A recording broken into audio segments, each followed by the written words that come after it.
Joe, turn on the background.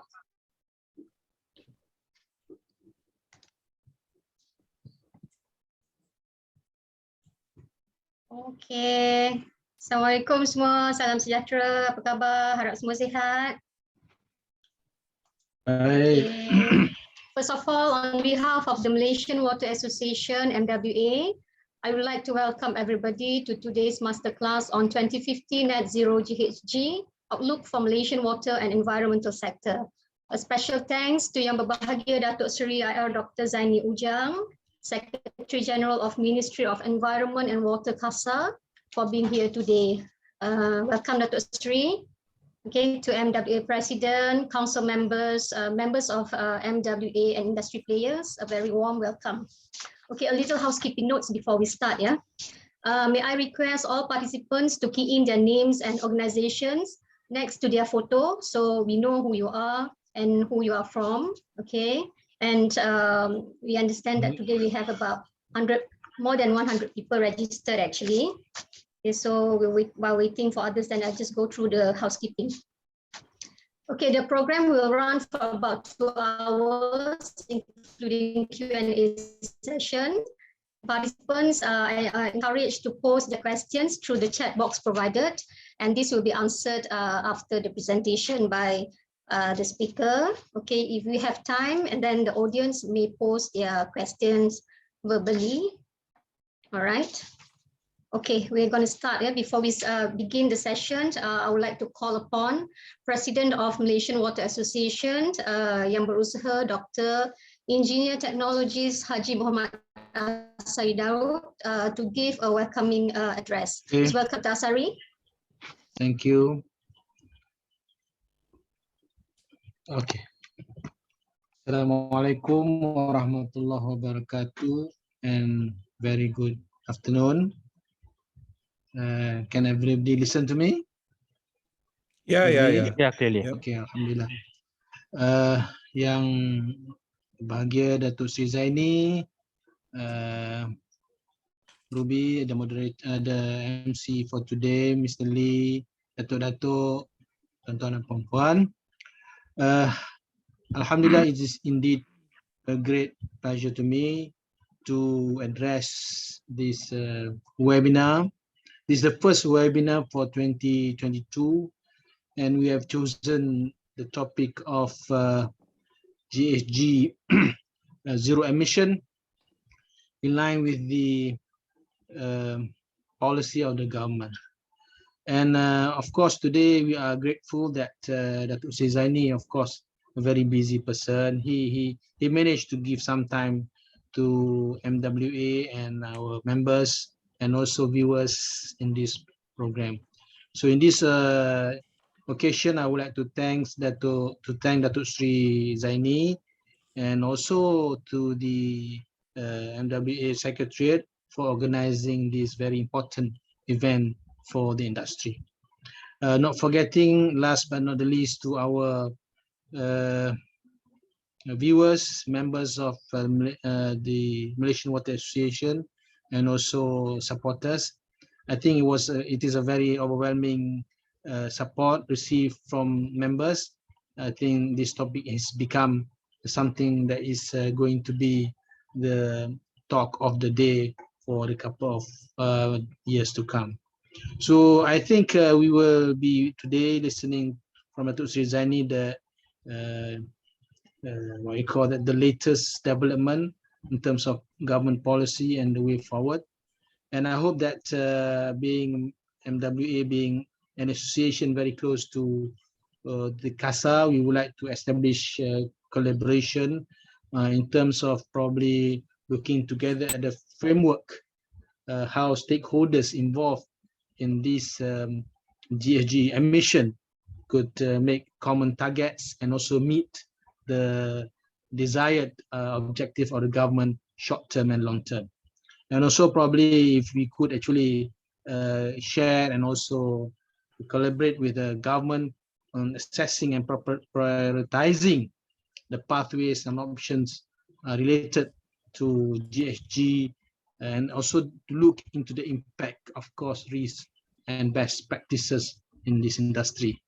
So I hope this webinar will be a very good start for us for 2022, so that 2022 we will have our, what we call that, achievement to look forward as far as zero emission, net zero emission GHG, as we are going to listen from Datuk Sri Zaini Ujang. So I think I'm not going to take much of your time. So I would like to thank everyone for supporting MWA in this webinar and also events to come. And also, of course, to Datuk Sri Zaini Ujang, he's been kind to spend his time and share with us the insights of the subject we are going to discuss. With that short introduction, I would like to wish you all the best. Enjoy the discussion and participate in the Q&A later. Thank you very much. Assalamualaikum warahmatullahi wabarakatuh. Terima kasih. Thank you, Dr. Asari. Without much ado, I will call upon Yang Berbahagia Datuk Seri IR Dr. Zaini Ujang to share and enlighten us on the topic today. The floor is yours, Datuk Seri. Thank you. Bismillahirrahmanirrahim. Assalamualaikum warahmatullahi wabarakatuh. And very good afternoon to all of you. Today, I'm very grateful to share my experience and my exposure in this sector, largely not related to water sector in the past, but we are trying to bring water sector to be more committed on net zero GHG concepts, as well as understanding some, I think, important concepts that I would like to share with. So, frankly speaking, most of what I have prepared today is quite current, and we must be able to differentiate between Kyoto Protocol and Paris Agreement. Most of the understanding on GHG that I discovered from a discussion with my colleagues were taken from Kyoto Protocol, which is not applicable after 2020. So we have to bear in mind the subject matter at international level is under the purview or under the framework of Kyoto Protocol. So that's the difference. When I was in Dubai last week, we discussed with many countries, including Australia. They said that they have experience on carbon credit, carbon pricing, carbon mechanism, and whatnot. And I asked them whether it is within Kyoto Protocol or Paris Agreement. They said yes, it is in Paris Kyoto Protocol. As far as we are concerned, I was the head of negotiator for Malaysia during COP26 in Glasgow recently. The subject of carbon market is not yet finalized. It was adopted, but the detail is yet to be announced from time to time. And our officers are in I think frequent discussion organized by United Nations Framework Convention on Climate Change, UNFCCC, from time to time. I think at the end of this year, in November, there will be more concrete protocol how to conduct carbon market around the world, because it cannot be as bilateral. It must be multilateral arrangement, and it must be approved by UNFCCC. Yeah.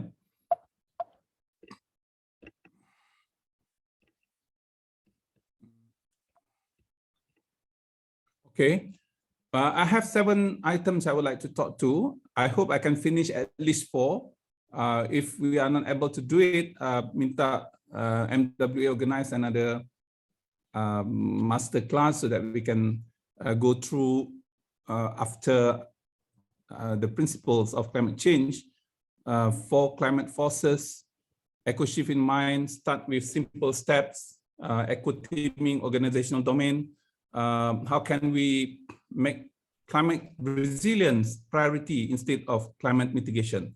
So I repeat, how can we make climate resilience as priority compared to climate mitigation? and GHG offsetting, and buy green product and services. So this is something that I would like to talk to. I would like to say that except number 1 and number 2, number 3 onwards are basically related to how to, what can we contribute, rather than just principles and policy related. So, okay, why I'm here today, because Ministry of Environment and Water is the national focal point for climate change for Malaysia, as far as UNFCCC is concerned, United Nations Framework Convention on Climate Change. And Gsa is also National Authority for Carbon Trading. It means that everything that we do on carbon trading must be registered, must be approved, must be recorded. And we have principles of allowing national authority to enhance the capability of the country.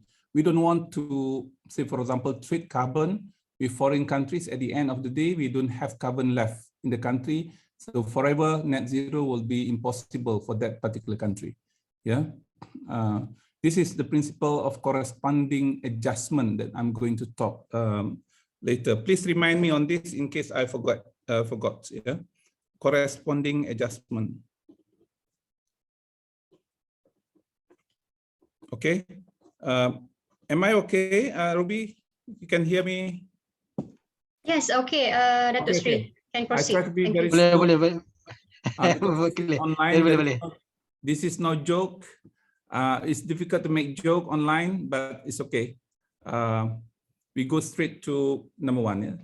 So the first principle, or the main thing that we have to understand is about greenhouse gases, about Paris Agreement, what the difference between Paris Agreement and Kyoto Protocol. Kyoto Protocol was enforced in 2005, and then it was a failure because many countries, especially the 37 countries in Annex B, refused to be committed, more committed than what it should be. Yeah, and then we have the new concept called 2050 Net Zero GHG, and what are climate agenda for Malaysia. That's number 1. I will try to be very fast, but I think 30% of what I'm going to talk today is about number 1.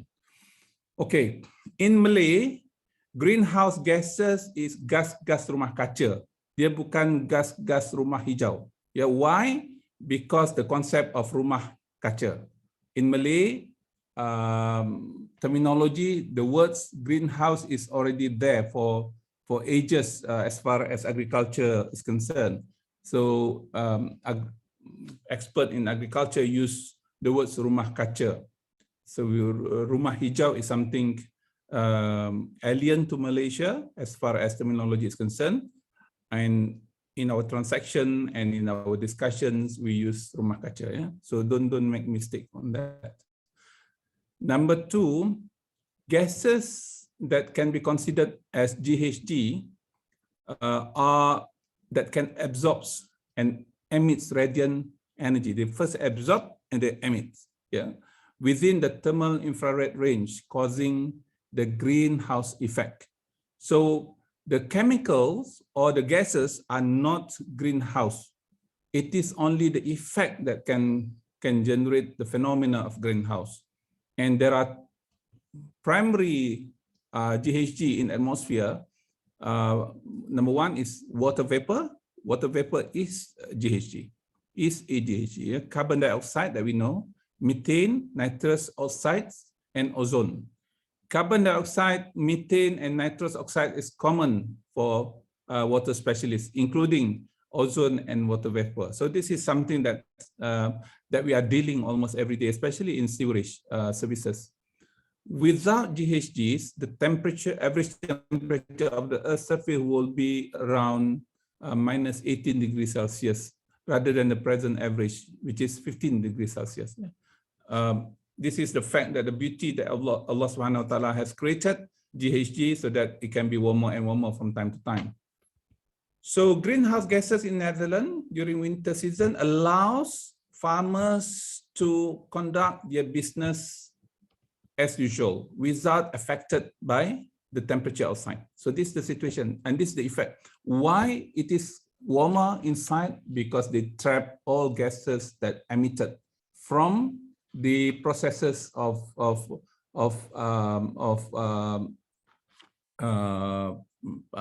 farming, plantations, and whatnot. Yeah. So allowing temperature, assuming the temperature outside is -5 degrees Celsius, you can still keep inside temperature 15 degrees Celsius or 20 degrees Celsius. Therefore, it is something that we have to understand. So from the global perspective, there are two greenhouse effects. First, what we call natural greenhouse effect. Solar radiation penetrated the atmosphere, and then it will be radiated heat. Some of the temperature will be inside the cover of atmosphere, and it is called through greenhouse gases available. This is through volcanoes, through decaying of biomaterials. When plant materials die, say for example, it will emit CO2, methane, and many other gases, and this will trap the heat, and some heat will be escaped from into the space again. But when we have what we call human enhanced greenhouse effect, the amount of greenhouse will be more in the ecosystem, in the atmosphere. So more will be trapped from time to time. This is what we call unnatural warming through human activities. So the focus now is how we can allow natural greenhouse effect to be as it is, while keeping our greenhouse gases at a certain level.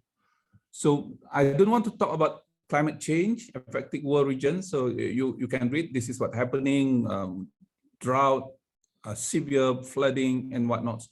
And in many places in the world, it is considered as very extreme, including Eastern Asia, including this region. Yeah. As well as, say, for example, you go to Africa, it's worse. And this is something that people are talking about. So let's talk about greenhouse gases, because the topic today is about greenhouse gas. Greenhouse gases has a potential for global warming. So the parameter that we use is after CO2 is considered global warming potential 1. At any point of time, 20 years, it will be remain as 1. Compared to, say, for example, methane, after 20 years, it will be 72. Yeah, and it will decrease from time to time, 25 in 100 years. Nitrous oxide, 289 global warming potential. From time to time, it will be decreasing. But in terms of volume, CO2, we produce more CO2. Our respiration process and many other processes will produce CO2. But you can see man-made chemical such as chlorofluorocarbon that we use in our air conditioning, in our freezers, in our cooling facilities. Instead of 1 for CO2, CFC 12 has 11,000 global warming potential. And the rest, HCFC, and we take sulfur hexafluoride, say, for example, it is 16,000. And after 500 years, it will be double. So this is what we are worrying, because developed modern countries normally have all these chemicals that everyone's trying to use or enjoying to use it from time to time. Okay, the question is, why in my presentation I use the word GHG instead of carbon? Because, and some people call carbon policy, low carbon, carbon neutrality, carbon capture and storage, carbon emission. And suddenly we found the word CO2 equivalent. This is very important concept, so you have to listen very carefully. When we talk about carbon, it is limited to carbon substances, CO2, methane. Nitrous oxide is not carbon. CFC is carbon, but we can go to, say, for example, sulfur hexafluoride, it's not carbon. Nitrogen trifluoride is not carbon. Yeah. So when you say GHG, it encompassing carbon and non-carbon substances. Therefore, GHG is more acute. Carbon trading and whatnot, it's okay, because we will make sure it is in the form of CO2 equivalent. When we say about methane, we say that it is, we can convert them into CO2 equivalent by 72 times global warming potential. That's something that we use. It's a lot of data that we have. It has no GHG, it uses CO2 equivalent. They are the same. Yes, so it means that we have converted all substances, all gases into CO2 equivalent. Yes, 72 times higher, 289 times higher, 11,000 higher for verification. So from time to time in my presentation, I can show you, I will use, or people at large have used carbon and sometimes CO2 equivalent instead of GHG. But the correct word is GHG. Okay, let's go back to Paris Climate Agreement in 2015. As I mentioned, Kyoto Protocol was 2015 when it was in force.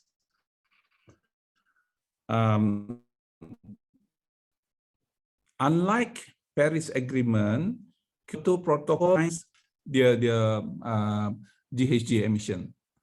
Only 37 developed countries, they are in Annex B of the agreement. Because we use the principle common but differentiated responsibilities and respective capabilities. Developed countries, they have done it in the past. Their emissions still there. Say, for example, CO2 that they produced 100 years ago still remain as CO2 in the atmosphere. So it is a kind of systems whereby people emitting and from time to time is enlarging in terms of impact on global climates. Yeah. So Paris Agreement has three major things. One, to limit the average global temperature increase to below 2 degrees Celsius centigrade and achieve net zero emission by mid-century. That is the goal of Paris Agreement. And second, to enhance resilience and adaptation to climate impacts certain to occur. And the third one, to align financial flows in the world with these objectives. So if I put it this way, the first is about climate mitigation to get it less than 2 degrees Celsius. Second is climate resilience and adaptation. The third one is climate financing. So these are focused every single component of the Paris Climate Agreement all about. So, okay, let's look at it.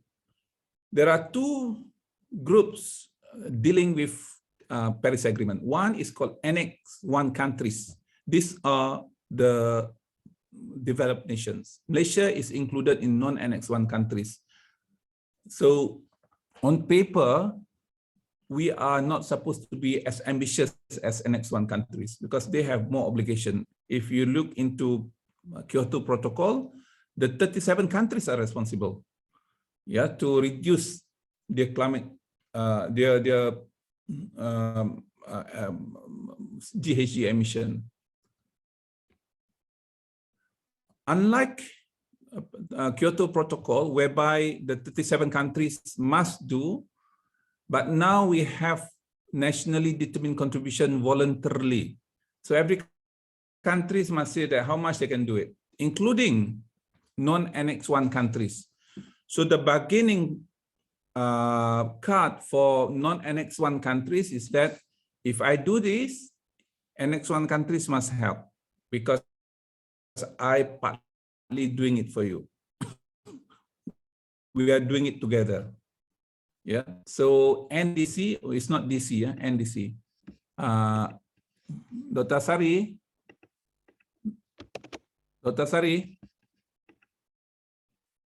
dengar tak ni?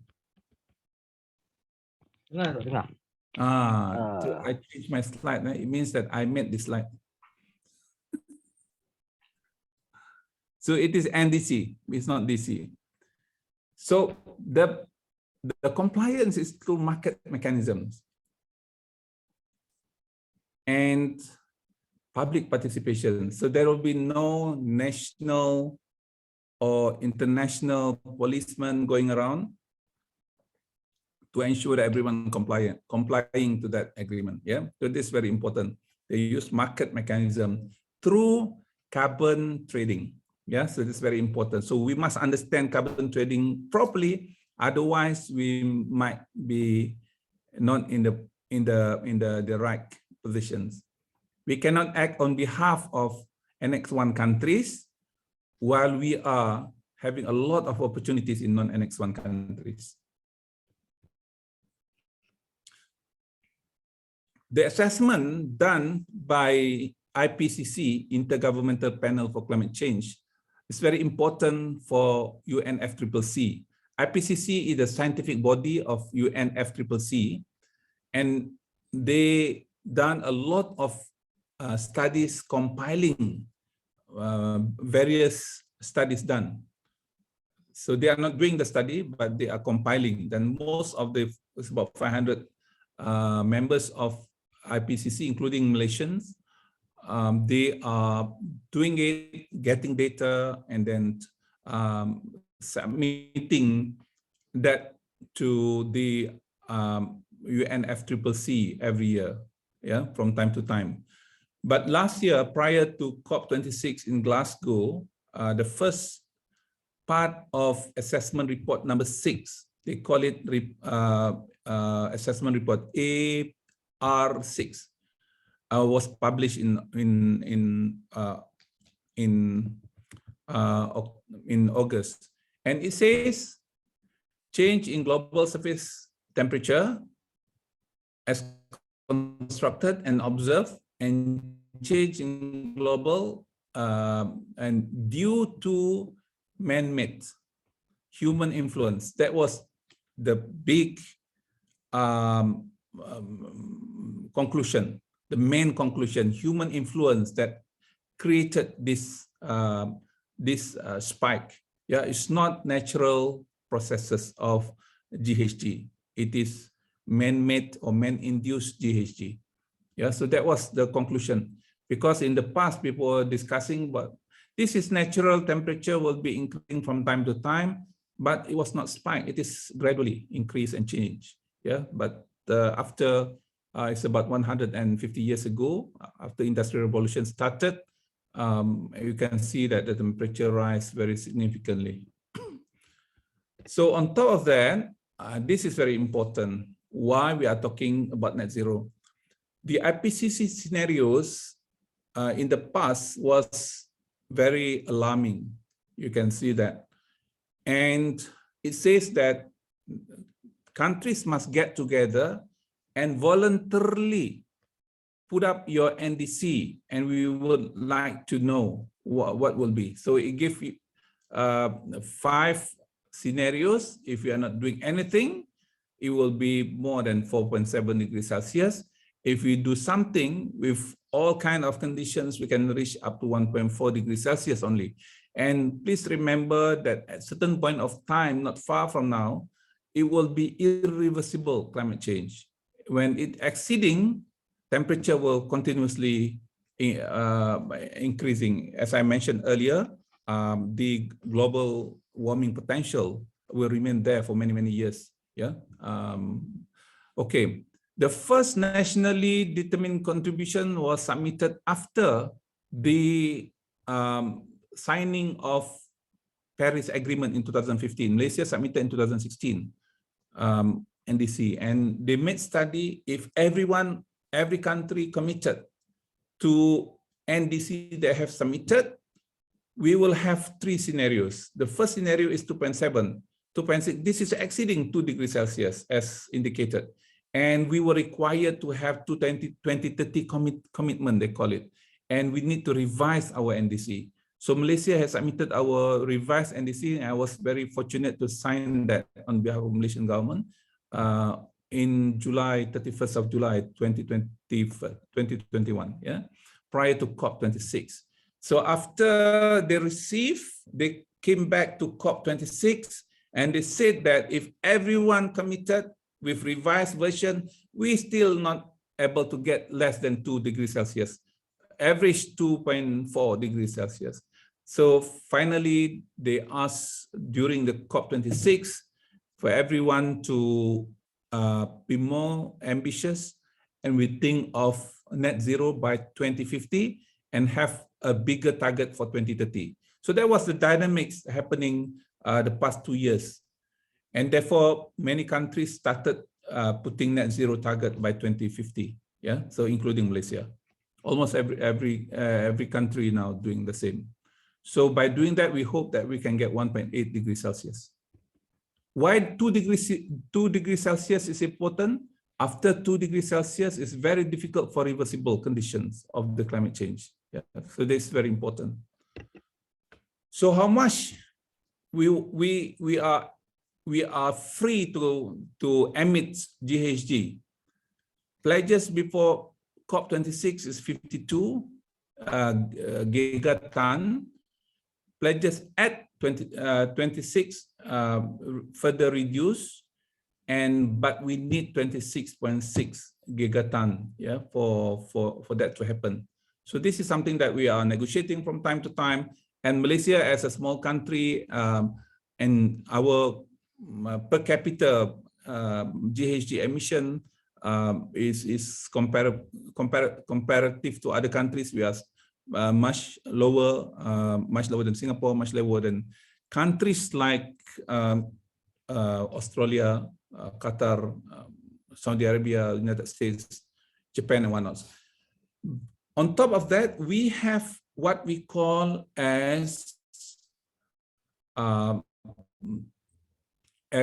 LULUCF, land use change and forestry removal, that I'm going to talk about it later, which is GHG offsetting, because we have tropical forests. Yeah, so it's very important for us to understand. Many countries, they don't have tropical forests. They have no capability of GHG offsetting. We have. So again, I conclude, carbon as the currency in the future, or GHG, if you want to take it, or carbon. And we are talking about global scenario. We are not talking about Malaysia. Malaysia is a very tiny country in the world. We cannot do anything except it is to be supporting by other countries as well. So mitigation has 2 components. One is reduce carbon emission and increase carbon sink. What is carbon sink? Carbon sinks, I can talk about it later. Systemic solution is green lifestyle and low carbon society and circular economy. You can see that the words carbon appeared from time to time. And what matters most for us is climate action. So my focus today is to try to bring everyone to understand, okay, this is happening, so what can we do? Yeah, this is climate action. So climate action can be done through green technology and green cover. Green cover is to increase our carbon sink in countries like Malaysia. We are fortunate, 55.3% in Malaysia is still considered forest. That is excluding palm oil. If you take palm oil, it will be about 80%. Yeah, so this is something that we should be grateful that we are in this situation. Okay, when we talk about net zero, it means that we have to lower our emissions using green technologies, for example. And we must remove the emissions using forest expansion, direct air capture, which is very difficult. This is what companies in the United States in particular are trying to do. They say that we can still emit GHG because we have direct air capture. In oil and gas industry, it's very common now to have carbon capture and storage, CSS. Yeah. And finally, we get net zero, which is the balance between the amount of GHG produced and removed from the atmosphere. When we talk about net zero, it does not mean we have to completely having zero emission. In the past, prior to Kyoto Protocol, the words zero emission was very strong because Japanese has that technology. Yeah, therefore, I was very much engaged into technologies such as membrane bioreactor and photosynthetic bacteria for biodegradation because of zero emission. But now we are talking about net zero. It means that you can reduce your emission, but at the same time, make sure that you capture the gases through forest expansion. So in Kyoto Protocol terminology or UNFCCC terminology, it is fall under energy generation, transportation, industrial processes, waste disposal, which is about 8% in Malaysia, agriculture, land use and land use change, and forestry. It means that when we cut trees for, say, for example, making new cities, making new accommodation, residential, making new highways, railways, it means that we, sorry, we are emitting a lot of GHG. In order to do that, we have what we call as carbon capture and storage and land use change and forestry. You can see that LULUCF. In our terminology, we call it LULUCF. Yeah, so it can be emission, it can be removal. What we need is LULUCF removal. So this is 80% of our GHG emission. So this is a revised version of our NDC submitted not 31st of July, 30th of July. As I mentioned earlier, 31st of July. Malaysia intends to reduce its economy-wide carbon intensity against GDP. Okay. Many countries in the world, if you read the NDC, it says only in certain sector. As example, reduce its energy, reduce carbon intensity in energy sector and transportation sector, say for example. But in Malaysia, economy-wide, everyone, including water sector, including hospitality, including tourism industry, including everything, yeah, of 45% in 2030 compared to 2005 level. The updated NDC includes the following increase. The 45% carbon intensity reduction is unconditional because in the past we said that 35% and 10% condition upon a kind of assistance from developed countries. But we are fall into non-Annex 1 countries. We are entitled for that, despite we are not saying that. Yeah. GHG coverage is expanded from 3. The past was only 3: carbon dioxide, methane, and nitrous oxide. But now we have hydrofluorocarbon, perfluorocarbon, sulfur hexafluorides, and nitrogen trifluoride. You can see that perfluorocarbon is not carbon-based. It's carbon-based. Sulfur hexafluoride and nitrous oxides, these are not carbon-based. So when we say about carbon trading, something like that, unless we make it equivalent to CO2, yeah, otherwise it is not covered. So it means that the business of carbon trading is not only carbon substances. It can be extended to sulfur hexafluoride, nitrogen trifluoride, and whatnot. Yeah. So you can check our updating under UNFCCC It's all transparent. We make it very clear to everyone. It is required. So let's look into Ghg Inventory Malaysia. The report that we submitted in 2020, reporting 4 years back. It means that X minus 4. This year we are going to have another submission. This is what we call BOR, Biennial Update Report. This year, Biennial Update Report 4 will be the last for Malaysia. After this, we are going to submit Biennial Transparency Report. Yeah, this is to encourage us to get the data, having a system to collect data and whatnot. Energy, including transportation, decreased from 253 to 251. And this must be taken very positively because the extensive or the availability of green energy at that time was not as what we have now. Yeah, so now we have more than what we had in 2016. Recently, Gsa has announced that we can buy green electricity tariff despite limited in Malaysia. Of course, it is more expensive, 3.7 cents more expensive. So we are paying close to 43 cents for a unit of energy instead of 49.45, if I'm not mistaken. 39.45 cents per unit average.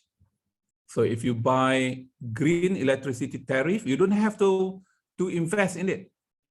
You don't have to have solar panel and whatnot. So you just buy from the system, from the grid. It is available, but the quota has just, I think, finished last few days. They are going to do it again this year. There will be another 2 large-scale solar program completed. So it will be available, including individual. You can buy that. Agriculture is decreased. Land use and land use change and forestry emission was increased from 3 to 17. This is due to massive infrastructure work due to new township, new railways, new highways and whatnot. Yeah, so you cut trees and whatnot.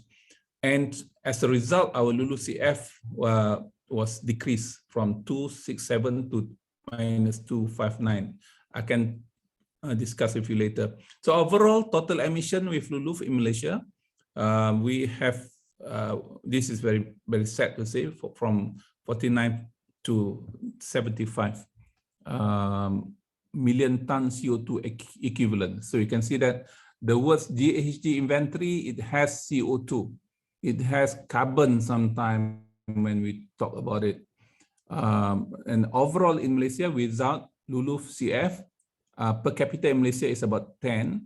If you take LULUF removal, it is about 7. Yeah, we are still lower than many countries. Singapore is about 11. Japan is about 11 as well. United States is about 16, 17. Middle East countries, Qatar, Kuwait, Saudi Arabia, they are in the range of 30.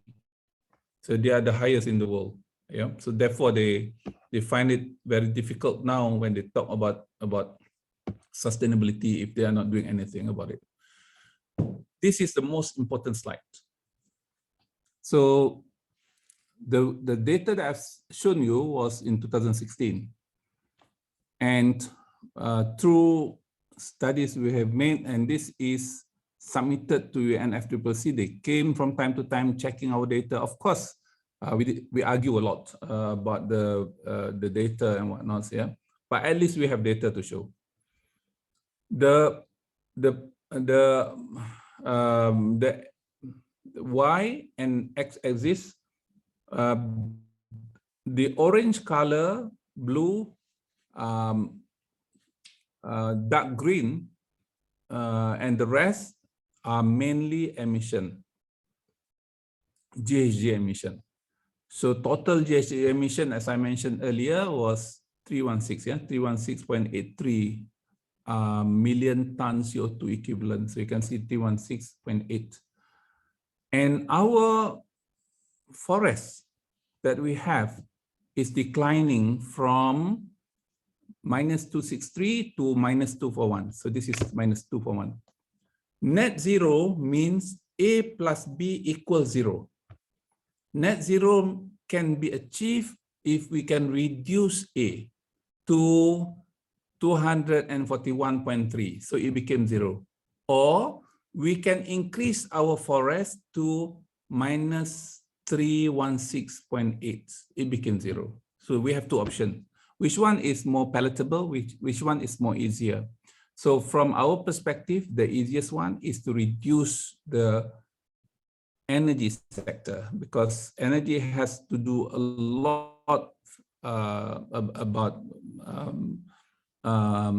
fossil fuel. So throughout the world now, fossil fuel is in decline as far as the trend is going to be. So a lot of replacement is available now, and we have energy efficiency and whatnot. So I think if we can get 20% reduction there, will be very good. When we do transaction, assuming Malaysia will achieve net zero, the easiest way is by having companies that produce GHG, that emit GHG, to reduce as well as they get money from states that have forests. I give an example, Petronas. Assuming Petronas contribute 10% of the red color, of the orange color.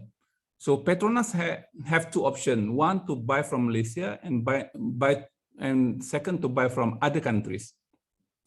If Petronas buy from Malaysia, the orange color will be reduced because activities that Petronas is doing that equal to certain amount of GHG reduction can be replicated, can be transact with amount of LULUCF removal that we have. So it will be intact as this, with decline in energy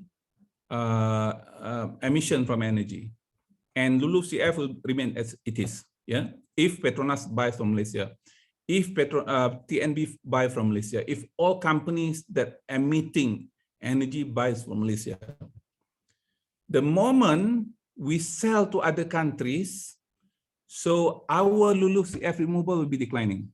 So it will not be minus 2.51, it will be minus 200 if we sell to 41 to, assuming Singapore. If we sell 41 to Australia, say for example, and Australia, instead of not having enough greens in their representation, their report in biennial transparency report in 2024, assuming they will have forests. Singapore has forests more than the land that they have. Why? Because they buy from Malaysia, and Malaysia is declining. So forever, Malaysia will not achieve 2050 net zero. The only way we can do it is to keep all the transaction about climate change or about carbon from forestry within the country. Therefore, by Q3 this year, we will start having voluntary carbon trading, domestic carbon trading. So it will be conducted at Bursa Malaysia, and the ministry, as the national authority carbon trading, will only, I would say, will only approve that kind of transaction. If we allow that transaction to be within, outside the country, it means that we are killing our country. So forever, we are not achieving net zero by 2050. So people say, who cares? Okay, this is the question of climate change. Now, say for example, if you are not able to show that you are environmentally friendly through ESG and whatnot, your product will be not saleable. In some market, you cannot even penetrate. And it is compulsory now for a big corporation to invest. They must ensure that they get green energy from the country for the investment. I have to tell you frankly, this morning we had discussion, and a few countries come to Malaysia they are asking for X amount of energy, and it must be green energy. So we say that, okay, you can produce your own. That is only 30% that you can do on the rooftop. And the rest 70% you buy from green electricity tariff that will be available from time to time in Malaysia. We are increasing the capacity at the moment. So they can be zero emission from their energy, so that their product, they can say that this product of computer or whatever is produced from net zero carbon processes. Yeah, so it's very important. So that message is very important. We can only sell to other countries when we achieve net negative. When our energy is emission, in particular energy, because energy consists of 80%. Yeah, you can see that 80% is 79.44%, 80%. When it can be reduced, assuming 50% from the existing, so we have abundant of LULUCF. We had net zero in 2004, and prior to that, except in 1994, we had a lot of construction during that time. You know that construction is a big contributor to carbon emission. And between 1995 to 2004, assuming it's going to be in the future, it means that that portion can be traded with other countries. Yeah. So unless we achieve that, when we have net negative, we are allowing, as a national authority, carbon trading, allowing that to happen. So the principle is called, it's very important, corresponding adjustment. Whatever we do in Malaysia, we trade with other countries, it will be adjusted. So this is in Article 6.4 in Paris Agreement that we discussed very lengthy in Glasgow recently. Yeah, so it's very important. So I hope you can ask questions related to that. I think that's very important for us to understand first. And what to do is next. Yeah. So the data that we have on vulnerability, and it must be related to readiness, whether we are ready for that or not. It's very important. University of Notre Dame has completed a study on global adaptation initiative. So they rank countries based on vulnerability and readiness. Some countries are very poor. You can see that they are in very bad conditions because they are the most vulnerable and they are not ready. We are in the region of very vulnerable, but we are ready. At least we have our drainage system proper. We have our system in place and whatnot. So you can see the data, vulnerability against readiness. Malaysia is less vulnerable compared to China and Thailand. And we are more ready compared to, say, for example, Thailand. Yeah, but China is more readier than Malaysia. Countries like Singapore, Japan, they are vulnerable, almost similar to Malaysia, but they are more ready. So how can we make ourselves more equipped with all kinds of measures so that we are, in terms of readiness, we are higher? So this is what we indicated in recently. The minister himself, Tuan Ibrahim Tuan Man, mentioned in cabinet.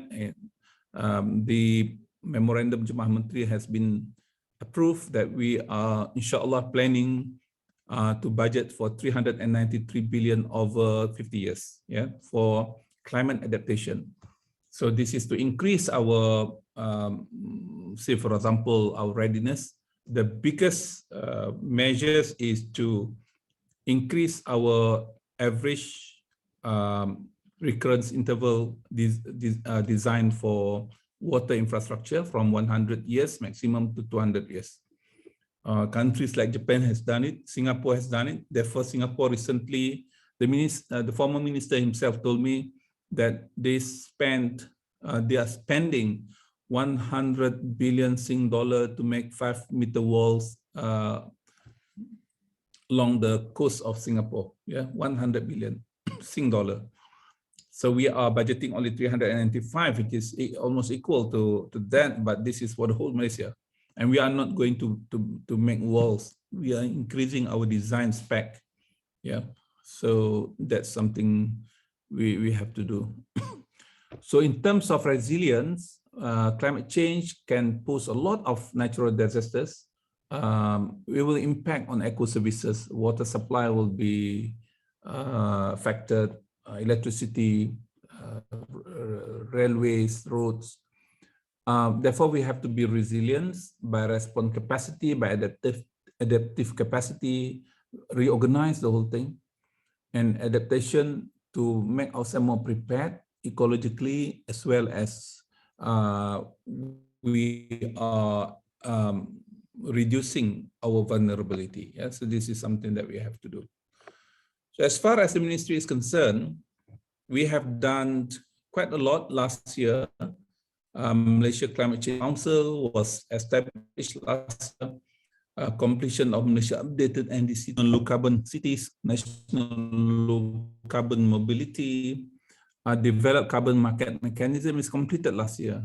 A review of climate change policy 2009 is not yet completely started, and we are not yet able to finalize. Yeah. Establishment of Greenhouse Inventory Center, which is very important. A question posed to me to this session about this. There will be around 40 people going to be assigned to Greenhouse Gas Inventory Center. So any transaction, you can have your numbers, but it must be approved by Greenhouse Gas Inventory Center. Otherwise, the buyer will push as much and the seller will reduce as much. So you will not be able to agree on the amount of gases calculated, you cannot see. So this is something interesting. In the future, we are trading GHG.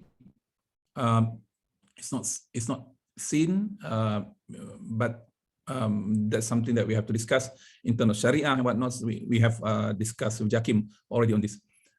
We are now preparing our fourth national communication, MBUR4 to UNFCCC. We are completing our long-term low emission development strategy towards 2050 for net zero. National Adaptation Plan is to be adopted, because this is, people ask, are we not ready? Why adaptation plan is not yet ready? According to Paris Agreement, we should start talking about it 2022 and finalizing by 2024. When you talk about Paris Agreement, as I mentioned earlier, it is still in the stage of climate mitigation. It's not yet climate adaptation. Climate adaptation is just started last year in COP26 in terms of requirement under Paris Agreement. Carbon market, Bursa Malaysia will start in Q3, inshallah, this year. Climate change bill to be ready and climate change adaptation bill to be ready as well. So this is massive work. If you are aware about policy making, yeah, for us to do in 2022. So please pray for us so that we can deliver this accordingly. This is very important. International carbon market mechanism. People are asking us when can we trade. So there are two portions. One is compliance market mechanism. The other one is non-compliance market mechanism. Non-compliant market mechanism is what we call voluntary carbon market, will be conducted by Bursa Malaysia first in 2022 Q3. And the compliance with UNFCCC is to be finalized, because if you can see that Paris Agreement 2021, the major thing we discussed during COP26 in Glasgow was Article 6.2 and Article 6.4. People ask, we have completed? No, we have not. According to the schedule of UNFCCC, negotiation is still undergoing. So someone that said that we are very firm what we want to do, no, they are bluffing. Yeah, they are not in the negotiation table. Probably they don't know what's happening. But what is already in place and we are no longer going to continue is Kyoto Protocol. It's ended in 2020. Yeah, most of what agreement that we had in the past was under Clean Development Mechanism, CDM. This is under Kyoto Protocol. And there was an initiative to bring CDM into Paris Agreement as part of the corresponding adjustment that was very highly debatable during COP26 recently. But what is ready is COSIA. This is for aviation industry. They have compliance market under ICAO, International Aviation Organization, Civil Aviation Organization. Yeah, so they have that completed. The rest is going to be under UNFCCC in terms of compliance, except for voluntary carbon market. While waiting for that to be finalized, Paris Agreement Article 6.2, 6.4 to be finalized, we can start first. Yeah. So whatever we are doing now is still under, if you say, heard that some states trying to get investors and whatnot, they are under voluntary carbon market. Yeah. And this is to be ensured. They must get approval from National Authority Carbon Trading, yeah, for what we call as corresponding adjustment. Otherwise, the carbon is valued at zero. Yeah, this is the whole thing is under Paris Agreement. Voluntarily carbon market that people are talking about is not VCM alone. VCM is temporarily prior to Paris Agreement to be enforced, probably by 2024. Yeah, so that carbon market will be fully marketed. And so I'm not yet finished number one. So this is number two, aligning with the, when should I stop? Ruby? Dr. Sri, your presentation will be about 2 hours, yeah? Including the Q&A session. Including Q&A, can I stop after number 3 ya? Lepas tu saya stop, lepas tu kita bincang. Okay, boleh? Sure.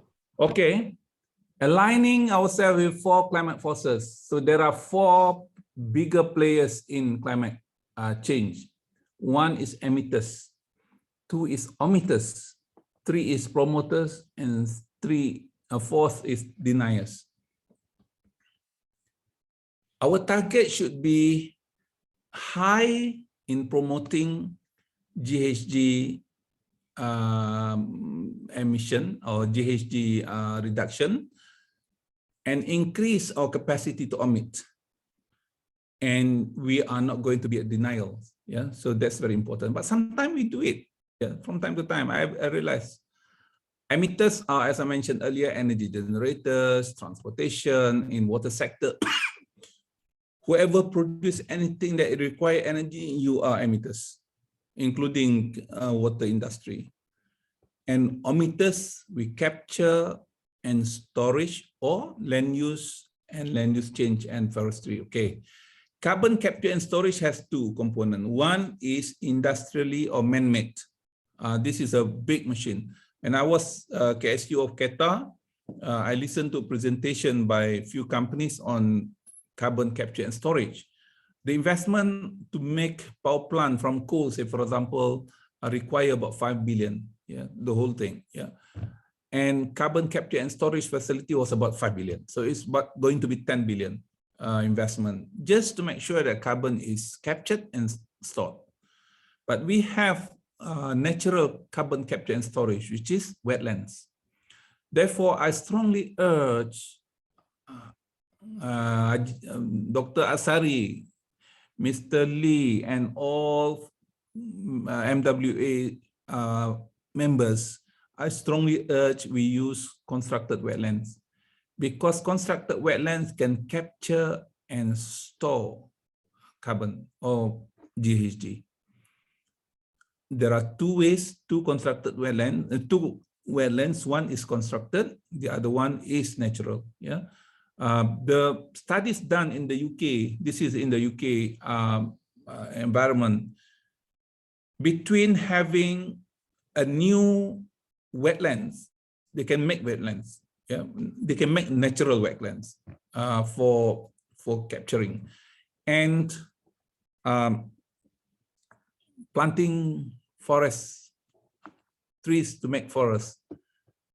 Wetlands can capture and store 6 times higher compared to forests. Yeah, so many people now are very interested on pit soil, wetlands. Pit soil is not good for construction, yes, but for carbon capture and storage is excellent. Therefore, a lot of people asking Malaysia why Malaysia is allowing pitlands to be converted into roads, into housing area, into new township and whatnot.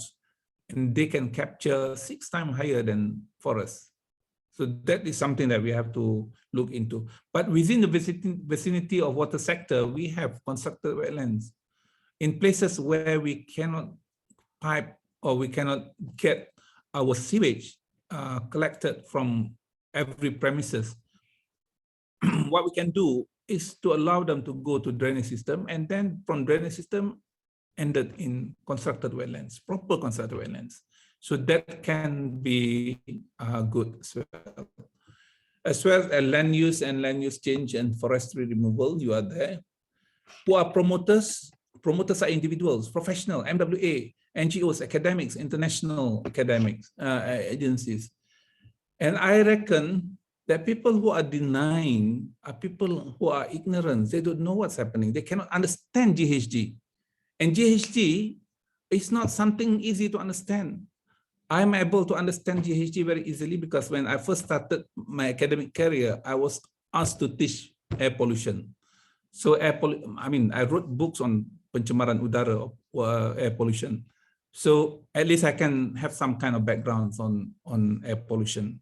So easy for me to understand some of the terminologies.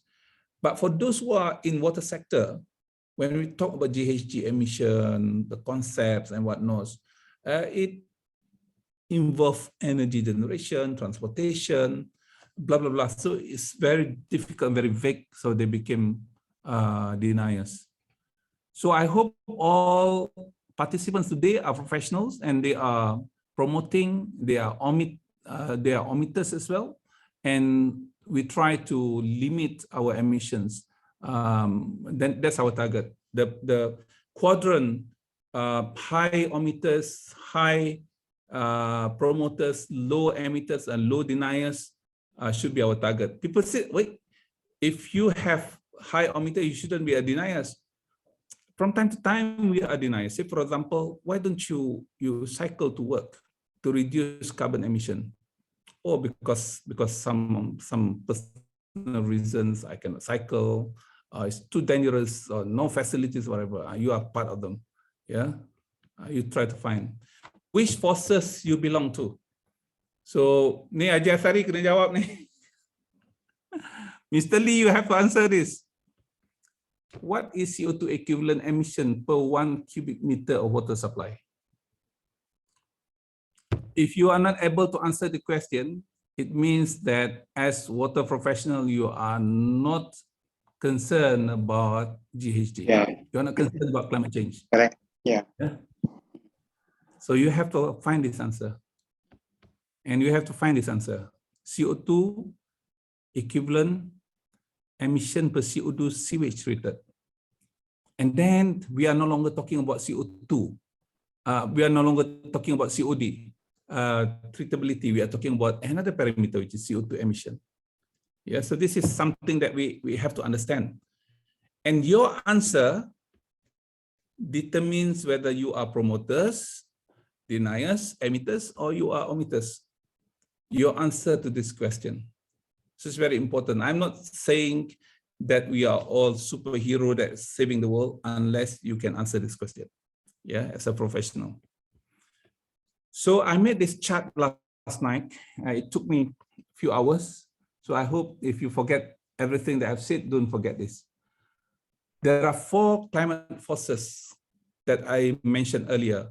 The task of emitters is to reduce GHG.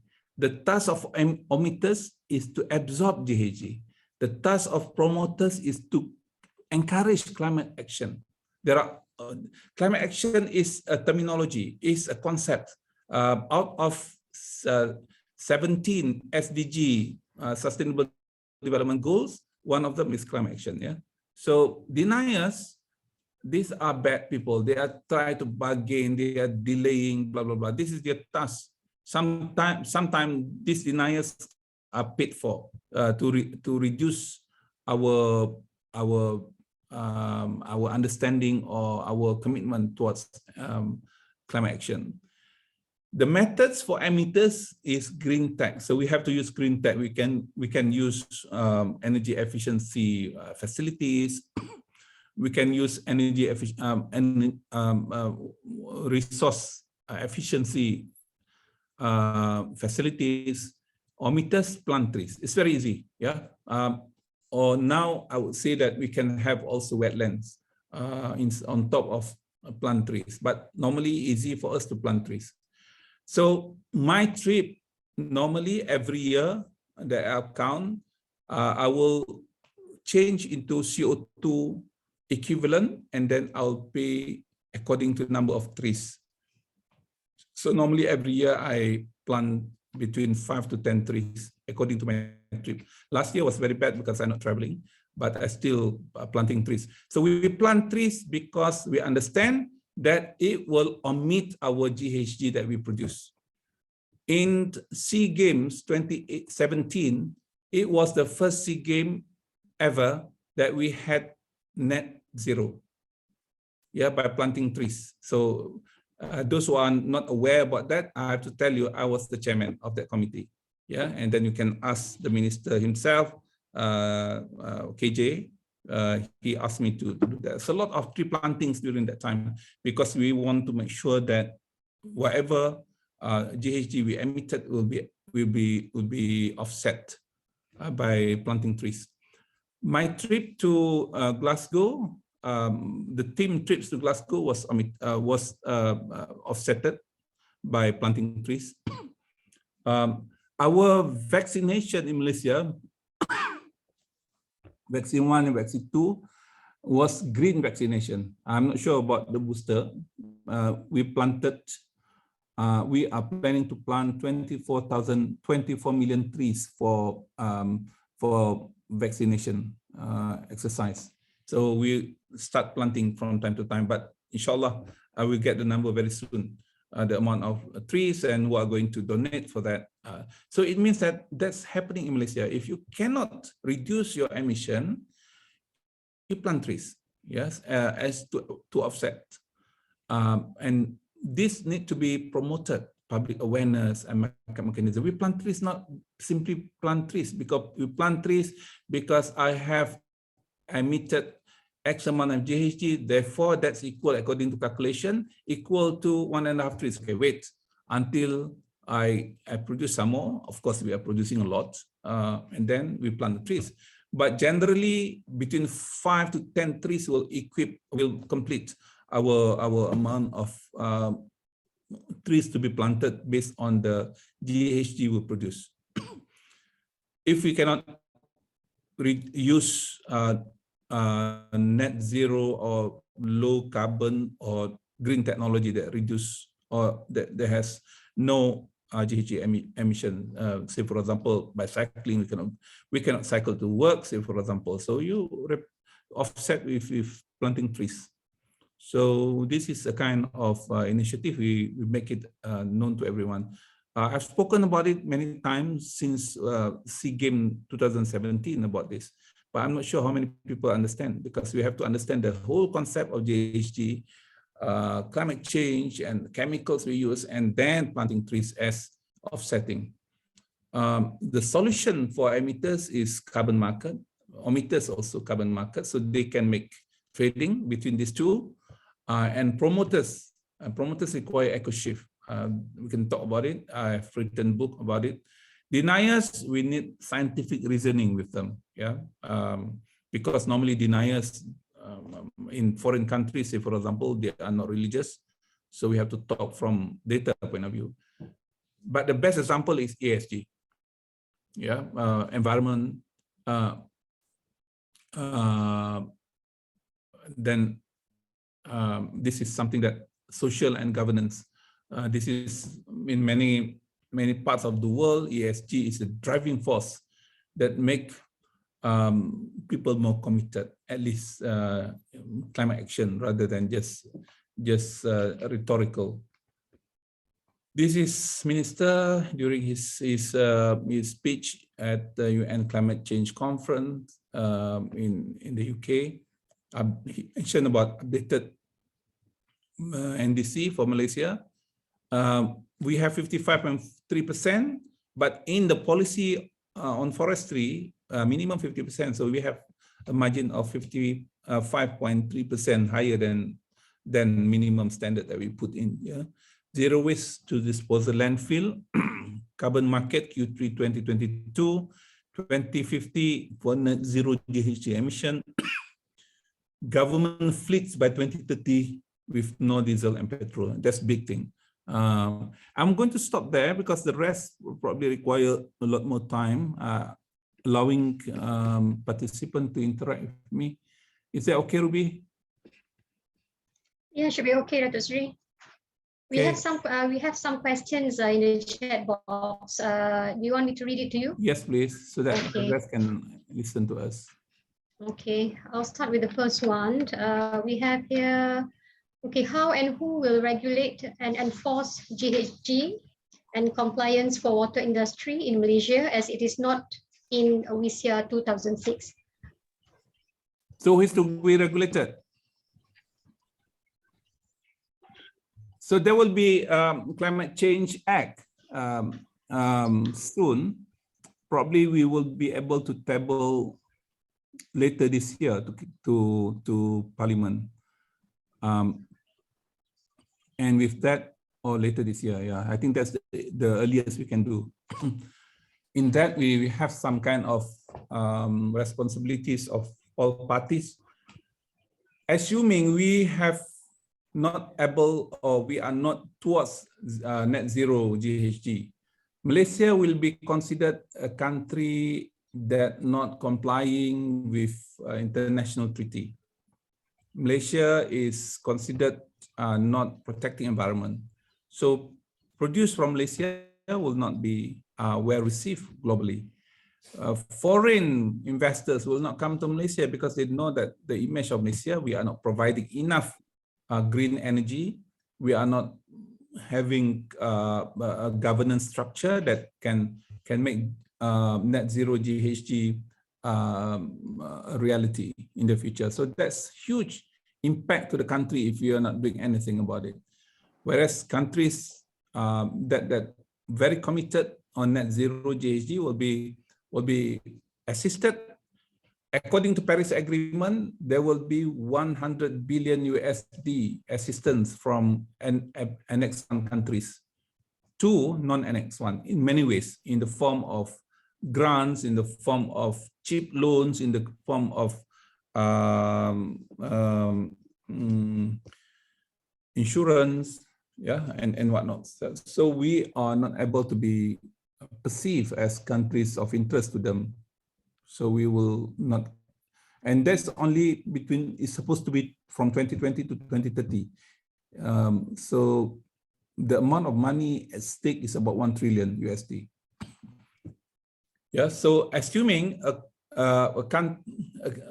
country, assuming Japan, they want to invest in Malaysia, assuming, I give an example, Honda would like to expand the business in Malaysia on hydrogen car.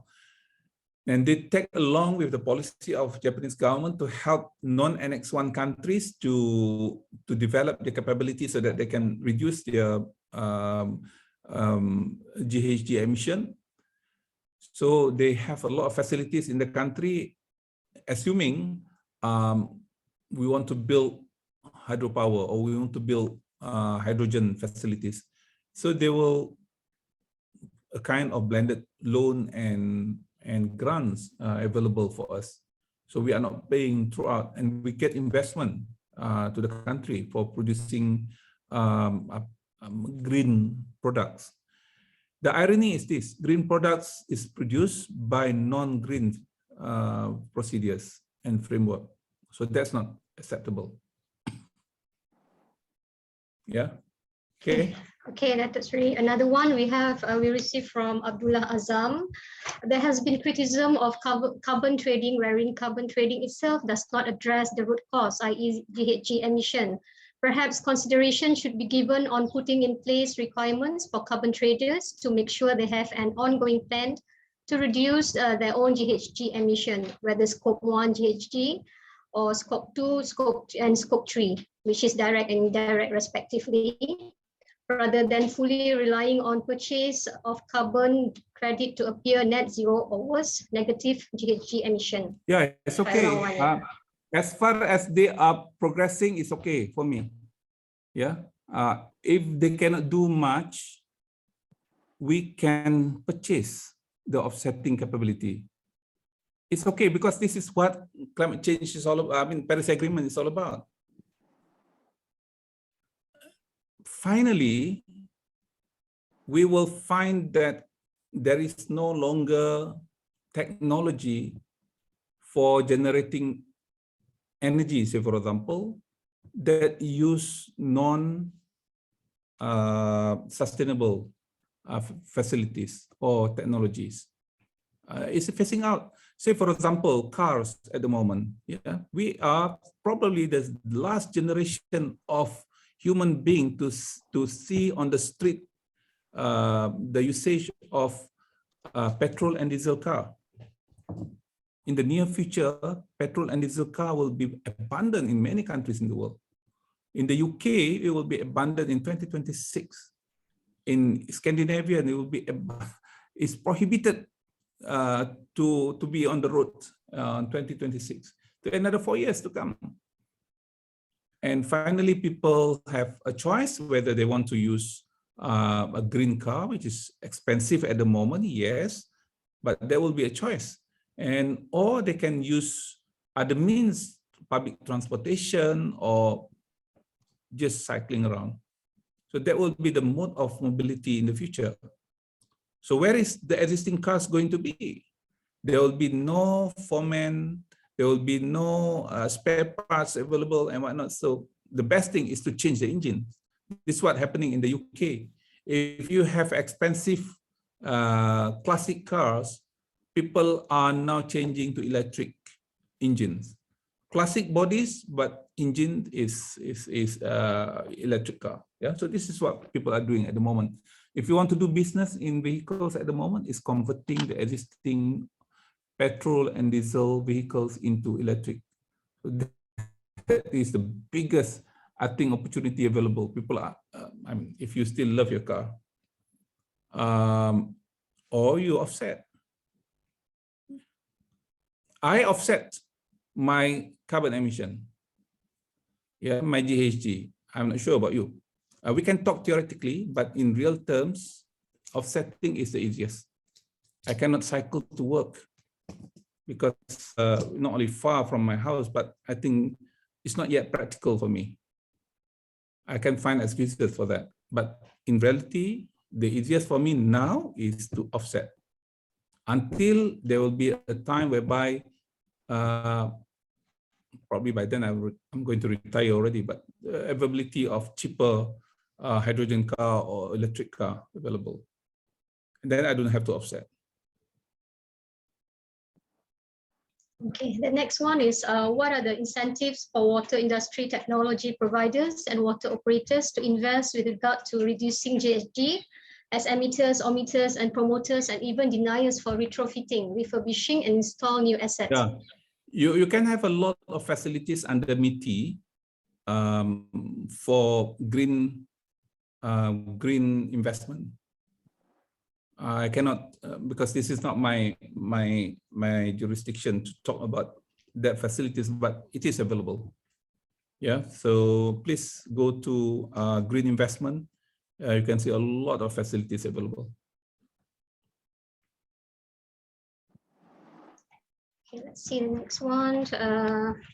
Specifically, how does GHG and zero carbon impact water industry, i.e. what must the water industry do in order to comply? Water industry has three major things here. One is reducing GHG emission from our energy utilization. As I mentioned earlier, whether we can use green energy ourselves or we can buy from the grid, that is easier to do, or we can have energy efficiency programs, changing old pumps and whatnot, or we can have offsetting. So what kind of incentive available? There are a lot of incentive. You don't miss the boat, okay? The green electricity tariff has some kind of incentive for you not to pay the additional 3.7 cents per unit. That was ended last week. So, and you miss the boat. You can be green, paying the same bill, but on paper, you are using green energy. So please take this very seriously. From time to time, in particular, Suruhanjaya Tenaga announced a lot of initiative. I think water sector is a bit slow in adopting this compared to, say, for example, telecommunication and whatnot. Yeah, so they are very fast. The moment it was launched, they are already waiting for the launching to happen. Sorry, another one from Vel Vadivelu. What is the expectations of your ministry on academics, especially those working in waste treatment for the net zero carbon? Reduce from 27 million tons CO2 equivalent to 20. Yeah, so the waste sector we have at the moment is mainly converting organics into inorganics, which is inert materials and CO2, methane, and other gases. So the more you treat, the more greenhouse gases you produce. So if you can find replacement so that not to happen, first is to reduce waste at all. That's number one, to reduce waste in the first place. And then if we can manage to reduce 20%, 30%, how can we reduce waste? Number one is water consumption to be reduced in terms of sewage. If you can reduce from 244 liter day per capita last year to 180 as what we aspire to be, we can get about 20% reduction. 20% reduction of water consumption means 20% reduction of sewage in terms of volumes. And then 20% of probably equivalent of volumes of GHG that we produce to the atmosphere. So please link that and then work within that framework. Yeah, that is more meaningful rather than we work in silo trying to solve one little problems. Okay, this one comes from Muhammad Zaidi Rahman. Which is better in spending your CSR budget towards environmental issue or human issue? Environmental budget is not about CSR. It's about something that you must spend. So don't put environment under CSR. Environment is the core business of everything. Yeah, therefore you have ESG in the future. I'm not sure which level you are in your organization. If you are at board level, we are very concerned about reports on your ESG. We are afraid that our ESG is not sufficient enough comparable to our competitors. Yeah, if a company is doing something big on ESG, say for example, they reduce their Ghg emission by 10% for that particular year, we are asking our management why you cannot do this. And they said that we cannot do it. So what we can do is to have a kind of offsetting of 10%. So that kind of answer we would like to have. Okay, the next one comes from Calvin Quack. What is the mechanism for green tech company to build GHG reduction facilities such as biogas capture and electrical generation from POME in the absence of feed-in tariff? Feed-in tariff is an incentive for us to capture the market, putting a foundations in order for the industry to grow, and we cannot rely on feed-in tariff. It is obscene. I'm speaking from my experience as board member of SEDA, as KSU of that kementerian. You just imagine the first stage of feed-in tariff. Those who started installing solar panel at that time, if they are part of the feed-in tariff, they will enjoy about RM1 per unit. But now it's about 40 or 40 cents, probably less than 40 cents. But we require that at that time because we want to build the capacity. Very difficult to find technicians 10 years ago to fix your solar panel. But now it's abundant. Almost in every corner of Malaysia, you find people who are well versed with the technology. So that's the foundation of feed-in tariff. But now it is competitive. Say for example, the technology is growing. In Indonesia, in Thailand, say for example, their biogas and bio energy is growing very fast. Why? Because there is no subsidy to their oil and gas. So people must compete, and the cheapest is biogas and bioenergy. I've informed by my colleagues that he's from Chulalong, from Chiang Mai University. He has 7 projects biogas in Malaysia. Yeah, why? Because it's very simple. So if a professor from Chiang Mai, a Thai professor, can have 7 biogas projects in Malaysia, I'm worried what's happening in Malaysia.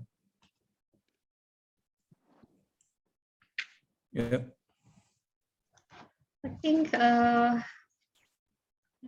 okay, another one is, will the proposed Federal Climate Change Act apply to Sabah and Sarawak too?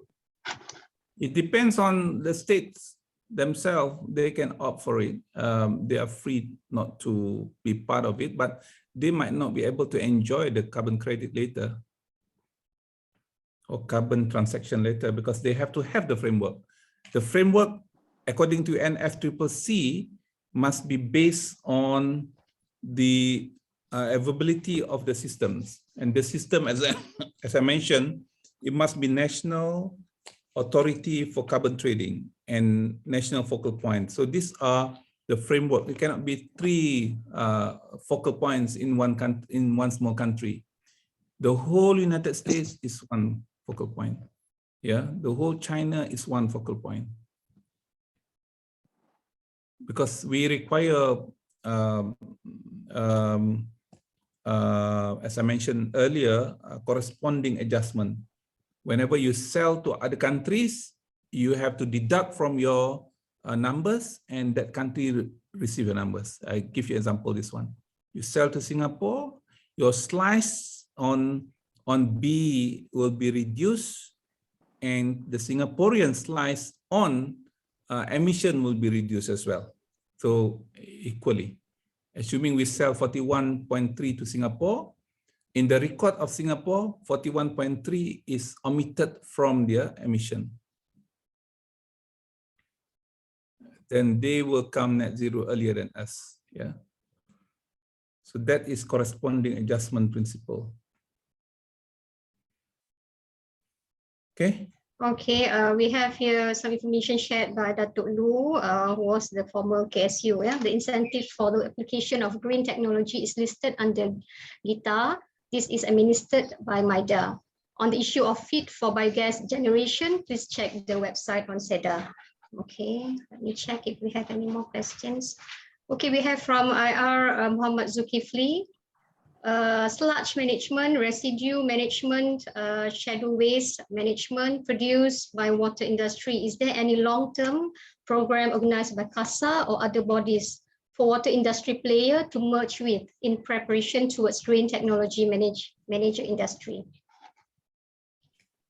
Well, I have something which is not yet finalized, but I need some time to finalize that. We have that on our discussion. So let's do it later. I cannot mention it here because it's still premature. Okay. Okay, another one we have from. Okay. Can I? Okay, Dato'. Boleh saya sambung tak sikit Can I do this because ada benda yang saya rasa galak tak cakap. Okay, please proceed, Dato' Sri. Yeah. Okay, this is very important. Eco shift ni. I've been talking about it. People will not change unless you change the people. Okay, we cannot change the carbon. We cannot change the system unless we change the people. So if we think of cultural transformation and time resources, I'm so sorry lah Haji Asari, I've been talking to you 100 times on this, but please remember this is very important. Don't mind. As an organization, as kementerian, as a company, as whoever you are in organization, we planned, we strategize, we implement something, and we keep on improving from time to time. You get a set of outputs. But bear in mind, you are not changing anyone. You are changing the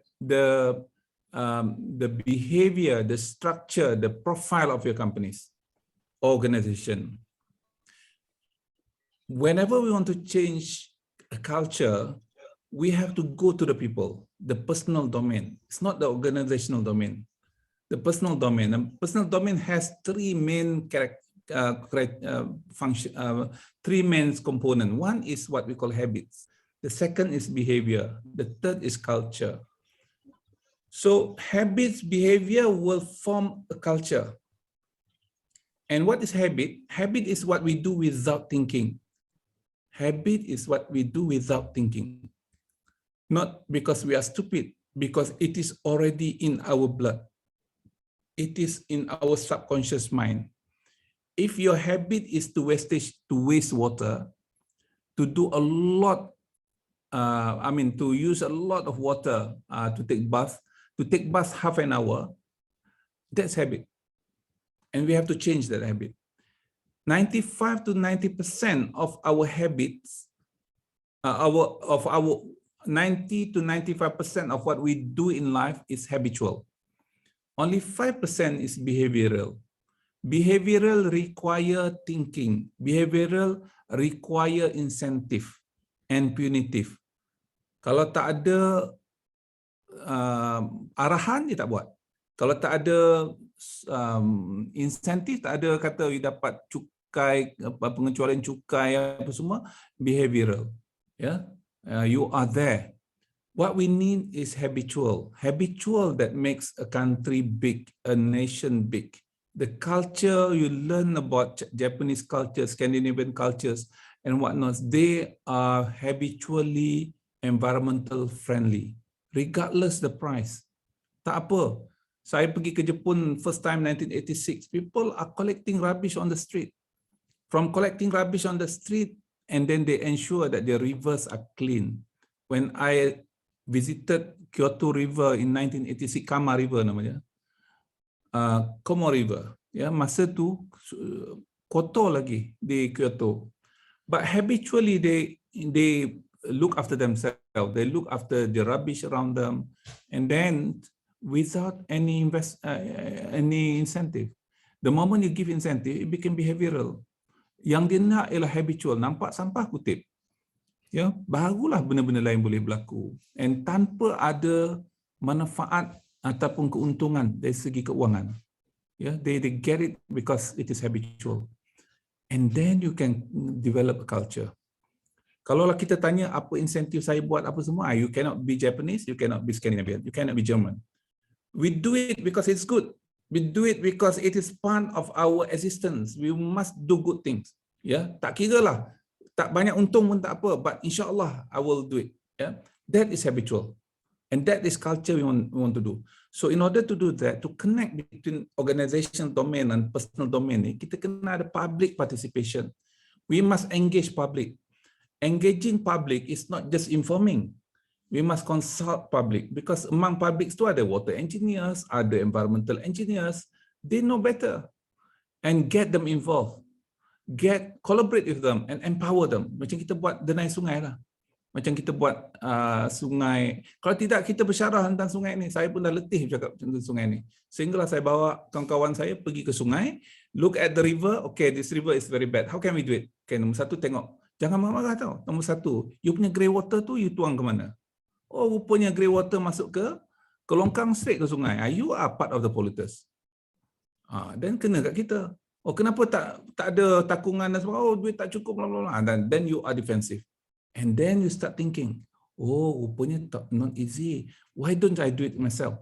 You tak minta duit pada kerajaan masa tu. You fikir saya mencemarkan sungai. Kalau langsung kata ini tugas kerajaan, okay, tak apa. Kita minta kerajaan buat tougher enforcement. Okay, everyone must connect to the dedicated line in front of your house that cost you 12,000. You nak buat ke? This is happening in many places, in Langkawi, in Port Dickson. That I'm not saying I'm tired. I'm frustrated because people thought that by investing billions you can solve problem. No, it doesn't work. Kalau kita tak cuka habit tu, jangan fikir pasal duit. Kalau kita letak pasal tu sekarang ni, ada satu projek yang kita kena buat ni, terpaksa buat because people refuse to do it, and we lay sewer line in front of their house. Nak kena tebuk rumah dia, masukkan, habis duit. Berpuluh ribu setiap rumah. And this is public money. I feel very upset with that. Because I didn't tell them earlier that we have to change habit. Kalaulah dia tahu mencemarkan alam sekitar itu berdosa. Oh, tak ada ayat Quran, bacalah buku 40 hadis pelestarian alam sekitar tu. Then you feel different. You investing 12,000 ni macam you buat sebuah masjid. Macam you contribute kepada anak yatim. That's equal. Sebab this is amal jariah. It's different proposition altogether when we talk from that dimension. So that's how Japanese do it. Habitual change occurred when they put people in place for you to be empowered, and then you act that yourself. And barulah orang tak tanya apa insentif. Hey, this is our world, this is our ecosystem, this is where we live. Takkanlah kita nak kotorkan tempat kehidupan kita. Unless we think that tak apalah, kotor pun tak apa, itu pun tak apa, banjir besar pun tak apa, biarlah bantai orang lah, tak kisah. But I will die anyway. That's different proposition. We are educated people. We have to change. And changing starting with us. Bukan starting dengan orang itu, orang ini. Tak ada. Sampai bila pun kita tak selesaikan masalah. Starting change from us. Yeah. So, and then we can continue the discussion. Macam mana? Barulah kita minta tolong daripada orang sana, minta tolong pada sini. Orang tengok kita committed. InsyaAllah orang akan tolong. Allah permudahkan insyaAllah. Itu sebab kita kena bermula daripada tu. Environmental policy ni is limited. Dia hanya boleh change your behavior sahaja, because dia boleh kita tahu. Tahun ni siapa beli kereta elektrik dapat insentif pengecualian cukai. Besok bila tahun depan tak bagi, tak buat. Ya, orang tak buat sebab apa? Tak ada pengecualian cukai. Jadi it's not real. We cannot change the organization, the community, the country by just pouring in money. Yeah, it will not. Yang tukar masyarakat ini, tukar pemikiran, habit and culture is because of ecological philosophy. Therefore, I'm an engineer by training. Probably I'm not as good as Hasari, tapi I realized that in order for environmental system to work, we have to change ecological philosophy. Kalau Western philosophy itu, or ecological philosophy itu, they are talking about carbon footprint. Kalau kita sebut carbon footprint kepada orang Malaysia, nak ke dia berubah? Tak pernah dengar apa carbon tu apa, footprint tu apa. Tak masuk dalam kepala dia. Tapi dalam Islam kita ada halal dan tayyibah. Halal dan tayyib, bukan halal saja. Gula halal. Banyak gula bukan tayyib, tak baik, boleh menyebabkan kencing manis, boleh menyebabkan darah tinggi, gemuk badan dan sebagainya. Japanese tak pakai halalan tayyibah, tak pakai carbon footprint, dia pakai motainai. Ya, green growth. Oh, apa green growth ni? Apa green? Apa growth? Tapi kalau kita kata you are khalifah, is different. Japan guna perkataan kaizen. They sentiasa improve from time to time. Why? Because we want to make this world better for our children. Lifestyle for Western people. Kita tidak. Kenapa kita? Why we change? Because it's our lifestyle to be green lifestyle. Pakai pakaian sedikit, tutup lampu, naik basikal, dapatlah lifestyle-nya. Tapi kalaulah kita niatkan, this is part of my essence, sebab saya tak buat ini semata-mata kerana saya nak jadi orang yang lebih bertakwa, contohnya. Kita nak gunakan sedikit air ketika mandi. Siapa yang nampak dalam bilik air? Tak ada orang nampak, kecuali kita dengan Tuhan saja. Tapi kalau kita ihsan, kita nampak, kita mandi sikit sebab niat kita untuk tidak membazir. Niat kita adalah supaya kita melestarikan alam sekitar. We reduce carbon emission. Yeah, so this is ihsan when you are alone. You still do the same thing. Dalam Japanese culture, dia panggil kami. Sebab tu orang Jepun ni sangat, bacalah buku-buku yang saya tulis ni.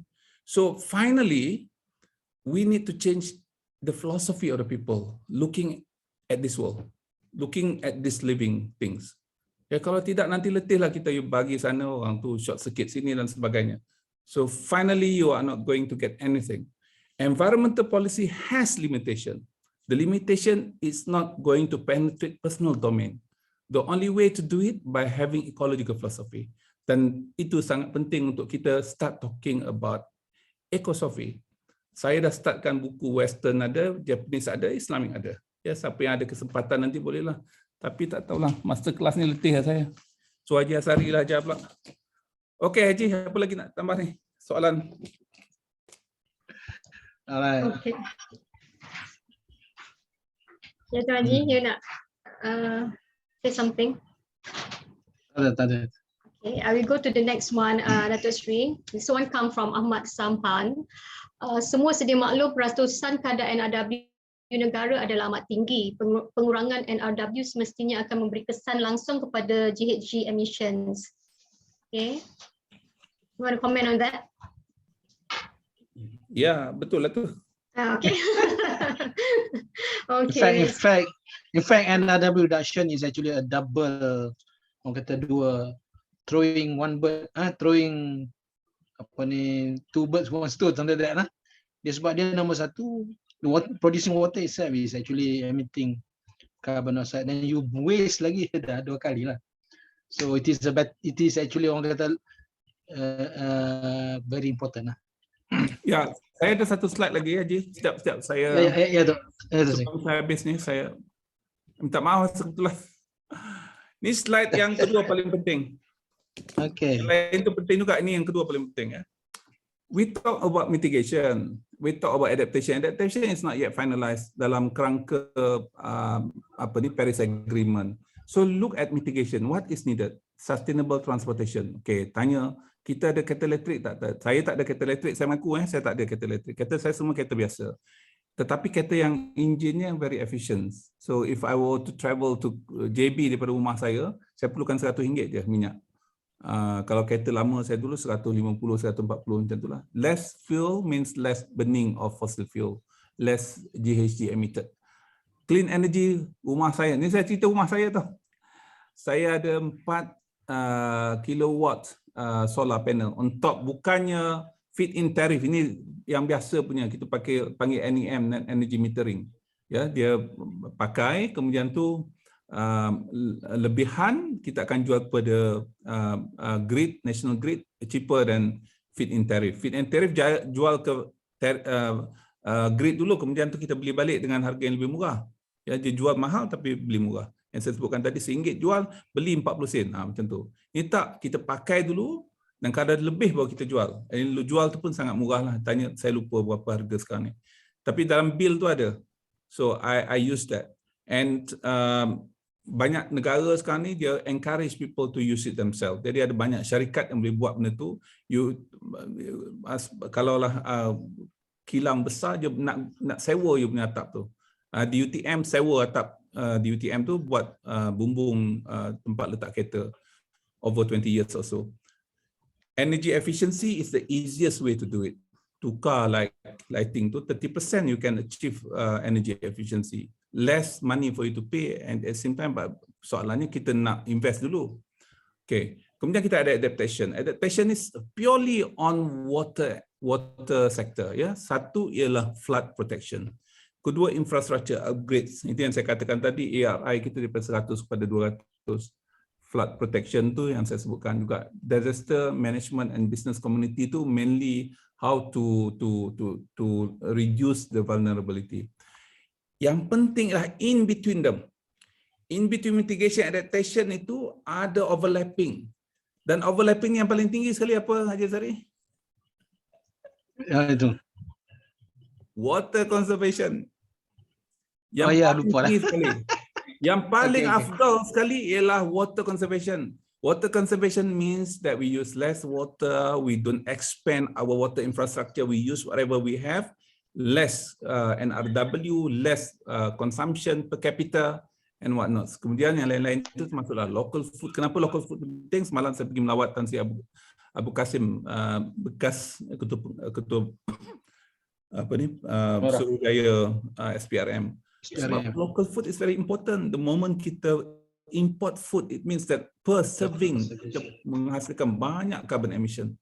Sedangkan benda tu kita boleh tanam belakang rumah kita je. Yeah, so, that is to be educated as well. So this is part of the whole climate resilient kind of thing. Ada satu slide lagi ialah water conservation is the practice of using water efficiently to reduce. Lupa saya dah. Ini contohnya lah. Negeri yang lebih daripada kita, Switzerland. Tak tahu sebab apa Switzerland yang paling banyak guna air. 300, mungkin orangnya mandi 3 kali sehari kot. Ya, orang lain di Eropah tu semua guna less than 200. Switzerland saja guna banyak. Saya pun tak tahu kenapa. Saya kena pergi Switzerland nak buat kajian kenapa dia orang guna air banyak sangat. Ya, air dia bagus, dia suka mandi air dia. So, again, my message to water sector, we can be a conduit for climate resilience. Our sector is singled out as the highest in priority on climate resilience. Maksud climate resilient ni kita lebih bersedia, dan instead of kita just fikir tentang nak tukar enjin kereta, nak tukar clean energy, yang paling mudah kita buat ialah water conservation. It is in mitigation as well as it is in adaptation. Dua-dua sekali. Ingat masa saya sebut tentang Paris Agreement tadi, ni balik ni biasalah kalau kita nak mengaji ni kena ulang-ulang balik. Saya tunjuk balik belakang tadi. Siapa yang lupa lah. Ya, Paris Climate ni dia satu climate mitigation, climate resilient adaptation. Jadi kalau kita buat water conservation, nampak tak ada apa-apa, tak apa kena mengena water conservation dengan GHG. Yes, a lot. Semakin sikit kita guna air, semakin sikit pokok ditebang untuk buat taps, untuk buat empangan, untuk buat water intake, untuk buat facilities, untuk buat piping.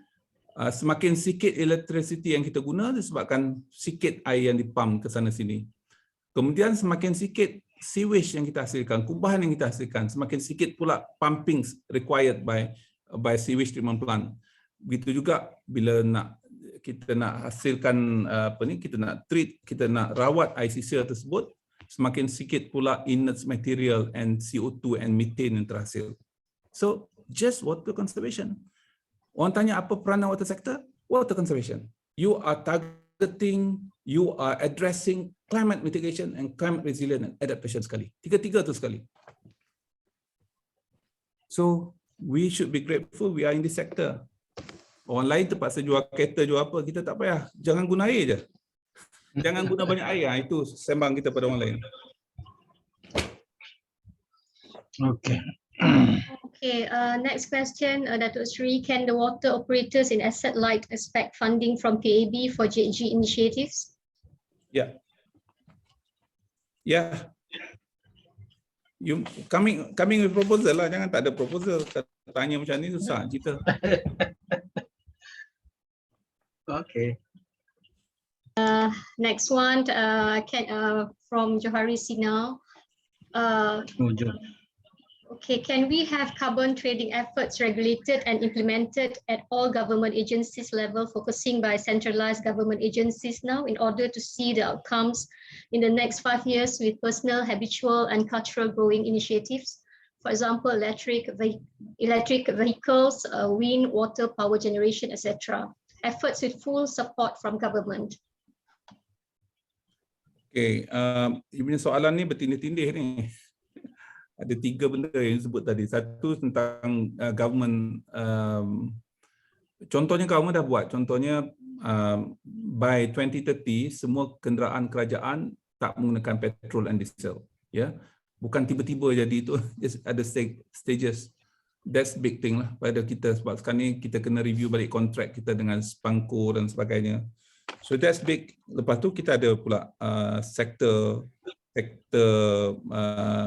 penyokong kepada tu, yang dia punya foreman-nya, dia punya vendors dan sebagainya. So this is something we were very grateful that Volvo is going to build their plans for plug-in hybrid, dan in the future insyaAllah EV car di Malaysia, ya, dia dah announce baru ni. So itu tunjukkan yang dia yakin kepada Malaysia. And kita nak high-end investment, kita tak nak kereta yang kecil-kecil yang jual 20,000, 30,000. Kita nak kereta yang macam Volvo tu lah. Baru ada high-end value.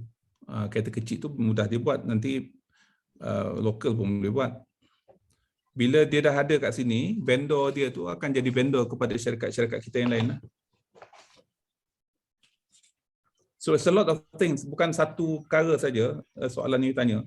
Kerajaan juga bukan saja tu, sebenarnya dah banyak. Contohnya Kementerian Kesihatan dengan Gsa, kita buat green vaccination. That is the only in the world tau. Orang lain nak vaccination pun gaduh-gaduh, berperang-perang. Tapi kita tak ada masalah. 99% dah buat kita punya vaccination tu, dan kita boleh kira lah. Tempat lain nak bergaduh sama ada nak dapat vaccination ataupun tidak. Kita duk cerita pasal green vaccination. Yeah. So we are very proactive, I think. Tak banyak cakap tetapi buat. Banyak orang pun tak tahu apa yang kita buat ataupun tak faham apa yang kita buat. Okay, thank you, Datuk Sri. I think we don't have any more questions posted in the chat box. I'll open any questions to the floor. If you have any question to ask Datuk Sri verbally, please do so. If not, then I will get Datuk Sri to sum up and conclude today's session. Saya nak balik kepada slide saya yang itu, yang awal tadi. Yeah, this is very important. I plan to talk about start with simple steps, but I don't have time for that. Eco-teaming kemudian adalah berkaitan dengan tu. Ghg offsetting ni contoh-contoh yang telah berlaku. Contohnya kita menang anugerah Boost Sustainability Special Mention di Dubai, Expo Dubai. Saya pergi minggu lepas. Dan Haji Asari ada sekali masa tu. And this is pure, kita menang dengan siapa Asari? Australia dengan Switzerland. Rank kita lah, tinggi lah rank kita. Yeah, because special mention sebab kita net zero. Tak boleh kata apa dah. Orang lain tak ada net zero. Orang lain cantik design apa semua. Kita net zero. Cerita tu je, net zero. Net zero pavilion, Malaysia. So net zero is a big branding. So we have done it. We have done SEA Games 2017, net zero. Yeah, and I was the chairman of that net zero committee. And then di Dubai baru ni, vaccination untuk COVID-19 net zero, saya juga yang sebahagian daripada tim. I hope we can demonstrate action rather than talking lah. That's very important. How can you make net zero of your life, say for example, saya punya travel net zero, pergi mana-mana saya tak boleh nak ni, net zero kan je dengan cara kita tanam pokok. Janganlah tanya kenapa, you are theoretical. At the moment, if you cannot do it, net zero kan je dengan tanam pokok, as I mentioned earlier. Yeah, the 4 climate forces tu. Kita tak nak jadi denial, cari ini salah orang nampak, kita tak buat. Yang penting ialah kita buat apa yang boleh. Kalau tak boleh buat, net zero kan dia dengan tanam pokok. Wallahu a'lam bissawab. Terima kasih banyak. Okay, terima kasih Datuk Sri. Ada minum ke? Minum di rumah masing-masing. Okay, before we close the program today, let me call upon MWA President to give closing remarks. Please welcome Dr. Asari. Thank you.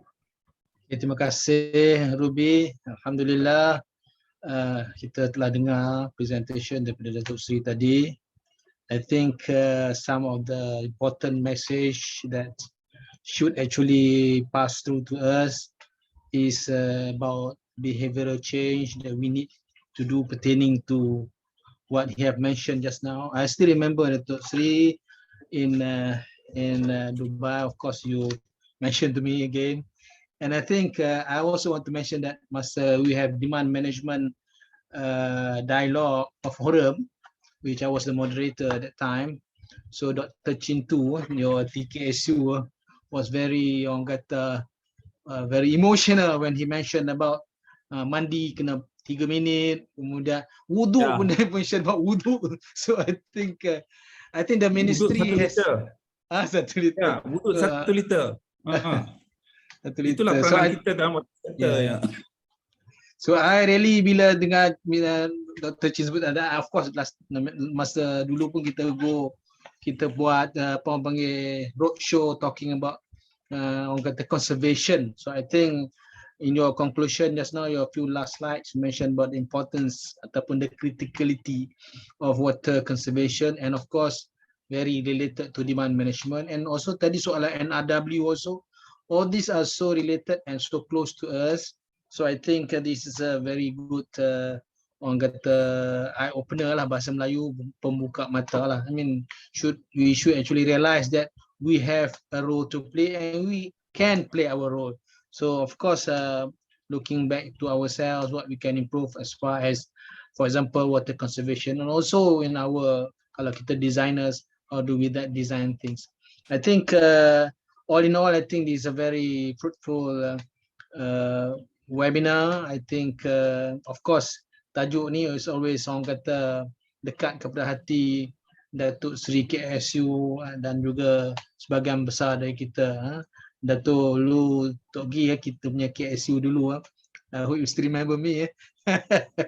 So terima kasih Datuk, and also terima kasih semua yang bertanya tadi, yang juga yang bagi respon dalam chat dan sebagainya. I hope to see all of you again in other future events of MWA. Of course, I've been following this discussion. I'm sorry, kadang I tutup because dia ada buffering, because I'm using my handphone today. Ada masalah sikit dengan Unify kat rumah ni, because lightning semalam ni, so tak dapat nak recover balik. So, tak payah. Ada 4 pokok tumbang, kena ganti balik pokok tu, Dr. Sri, tanam balik nanti. So siapa yang nak tanam pokok, sila datang ke Selaru di Serendah, tanam pokok, especially yang semalam ada 3-4 pokok yang roboh lah, yang jatuh. Okay, so terima kasih banyak. Minta maaf salah ada silap, Dr. Sri. It has been very interesting to listen from you again, and of course saya akan dengar banyak kali pun saya tak akan, it actually strengthen my passion towards this struggle of orang kata conservation dan sebagainya. Okay, terima kasih semua. Hingga kita jumpa lagi. Assalamualaikum warahmatullahi wabarakatuh. Terima kasih Dr. Asari. Before we leave here, let me take a bit of your time to share some upcoming programs poster by MWA. Do you have to share? Okay. The upcoming one on 15 April, we have a webinar on SDG 6, Rising Up to Ensure Clean Water and Sanitation for All. This is a joint activity by Economic Planning Unit and MWA. So more information will be released soon. We are finalizing this information, yeah. So hopefully everyone can join. Okay, next. Okay, this one is especially for MWA members. We have sent a notice of 34th AGM recently. So the date is on the 23rd April, Saturday. We're going to have it hybrid at MWA office, and the time is 10 a.m. to 12 noon. So please check your email. Yeah? If you don't receive anything, any notice, members, please contact MWA Secretariat and make sure you also pay your subscription fees. Right, next one, Joe. Okay, this one is our My Water Fund Challenge to 2022. We had this first time last year for walking, and this time we combined to 3 activities: walk, run, and ride. The registration period starts on 1st April to 31st August, and then the period of challenge will start from 1st July to 31st of August. So, okay, 1st April, you can start to register. You can either, take 1 or 2 activities or all 3 activities are welcome. Can you also welcome sponsorship for this one? Okay, next one. Okay, this is a Water Malaysia Bulletin. This is a quarterly publications for first quarter. This is targeted to be published anytime soon. So we have the Minister of Gsa as the cover story. And we welcome support in terms of advertisement from members and non-members from the industry players to ensure this publication is happening, is to be published soon. So if you have any inquiries on this, please contact the Secretariat. Next one, Joe. Okay, this one I would like to share is a training arm of MWA. We call it Malaysian Water Academy. So these are 2 contact person here, Dr. Khairul, the COO, and also Ms. Amy, Assistant Training Administrator. So this one, some of the activities that we show here, upcoming training and also past training for information. So more information available on training, you can look at the MWA website, mwa.org.my. Okay, I think that's about it. On behalf of MWA, I would like to thank everyone, thank Dr. Sri Zaidi Ujang for his presence despite his busy schedule, and thanks to all members and all the industry players for joining MWA events. So until we see you again next time, and stay safe and take care. Thank you. Assalamualaikum. We will please hold a while. Kita nak tangkap gambar. Photo, Gambar lah. Datuk Sri Yeah, dia tak ada dah. photo. There will be some photos taken lah, because there Datuk Teo are ada, Datuk Teo 85 people now. Okay, Joe, are you ready? Okay, ready Okay, for first group ah. Ya. Datuk Teo, apa khabar? Bagus. It's running. Okay, ready? 1, 2, 3. Okay, first group ready. Okay, for first group. Okay, for second group ready. Okay, Khairul. the second group ready. 1, 2, and 3. Okay.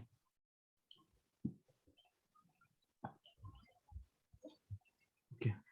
Third group. Okay, ready. 1, 2, and run. Okay. Last group. Another one, last group. Okay, ready. 1, 2, 3. Okay. Right. Thank Thank you you semua. all. Terima kasih. Sahabat saya ada Jeffrey kat situ. Apa khabar? Terima kasih semua. Selamat berpuasa. Assalamualaikum. Thank you all.